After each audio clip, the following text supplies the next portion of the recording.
Welcome, ladies and gentlemen, to the Drive Channel. I'm Michele Rahal. Have you ever wondered who's the coolest driver to ever raced? Not necessarily the greatest driver or the most famous, but a driver who has just been who they really are, and that was enough to change the way we look at racing and sometimes our own culture. Well, these are my top 10 picks for the coolest drivers. You may not agree. At number 10, Tim Richmond. Tim Richmond was an IndyCar driver who paved the way for open-wheel drivers in NASCAR. He was born in Ohio to a wealthy family. He worked his way up through the IndyCar ranks, then switched to NASCAR where he racked up 13 victories. He's most known for his wild parties and women, lots of women, earning him the nickname of Hollywood. He died of AIDS in 1989. James Hunt. If you're an American, you may not have heard of him, but if you're a Formula One fan, you certainly have.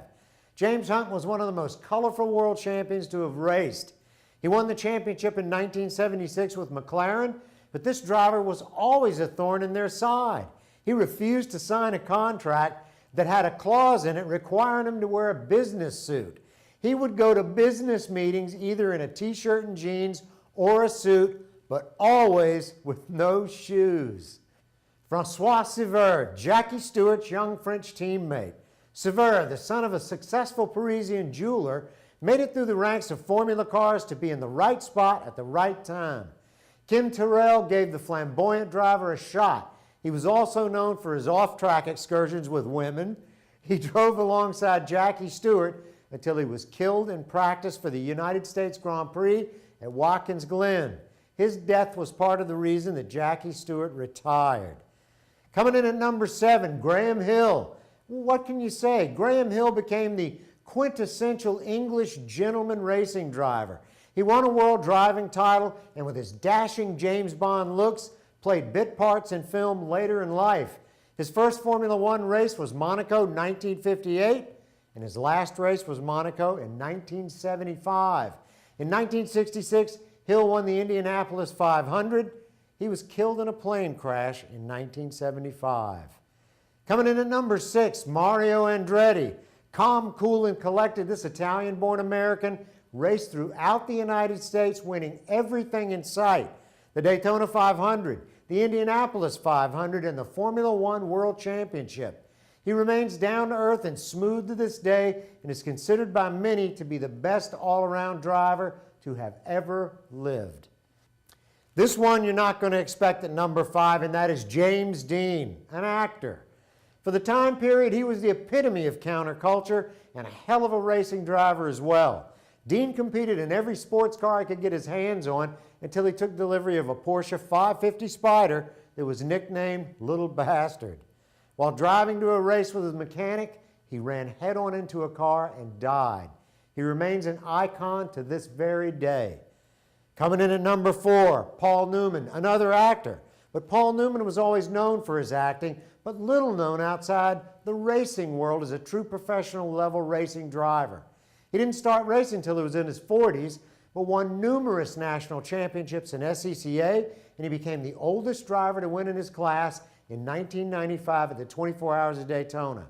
He was 70 years old. Newman died at the age of 83. Number 3. Talk about counterculture.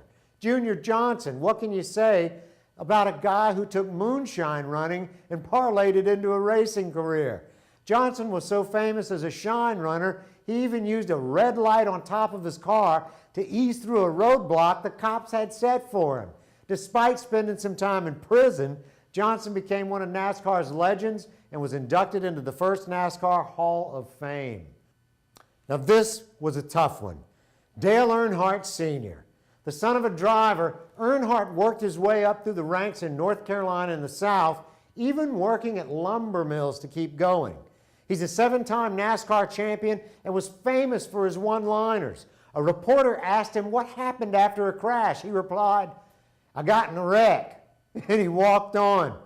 He was unfortunately killed at the Daytona 500 in 2001. This was an incredibly hard pick between Earnhardt and this driver, but number 1 is known as the king of cool. Steve McQueen, another actor who's little known for his racing endeavors. McQueen was the definition of cool. a complete rebel, counterculture figure, and genuine competitor. He paid for his acting lessons by racing motorcycles. He won his class at the 12 Hours of Sebring, only 23 seconds behind overall leader Mario Andretti. He drove Jaguars, Porsches, including the famous 917, and had a motorcycle collection that approached 100. From watches to sunglasses, what he wore would instantly become a fashion hit. He died in Mexico of lung cancer at the age of 50. Those are my top 10 picks for the coolest drivers in the world. If you don't agree, I want to hear from you. Let us know. For the Drive Channel, I'm Michele Rahal. Thanks for watching.